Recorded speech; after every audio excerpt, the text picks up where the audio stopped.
Ya Allah, eyeliner saya ni boleh bawa pergi Zumba ke? Okey, tengok puan ni cakap, saya pun suka pakai Zumba, berpeluh pun tak hilang, terbaik. Masya Allah, saya pun tak pernah terfikir saya punya eyeliner ni boleh bawa pergi bersukan. Actually, dia ramai lagi customer-customer saya bawa pergi aerobik, bawa pergi main badminton, bawa pergi jogging. Ada yang sampai bawa pergi menyelam dekat pool pun ada. Tapi saya tak suggest lah.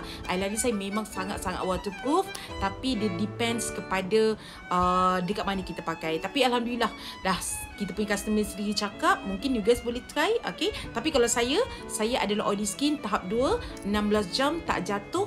Bila saya period, saya tak solat. Saya adalah orang yang betul-betul pakai apa yang saya pakai, dan saya share dengan puan-puan semua totally apa yang saya pakai. Dan Alhamdulillah, eyeliner saya dapat bantu mereka-mereka yang ada masalah bila pakai eyeliner, selalu jatuh, pedih, merah, gatal-gatal, tak tahan, tak pekat. Eyeliner saya nampak puan, pekat sangat kan? Okay, ni nampak. Ini sedangkan keadaan saya dah spray dekat dalam live tadi beberapa kali. Alhamdulillah.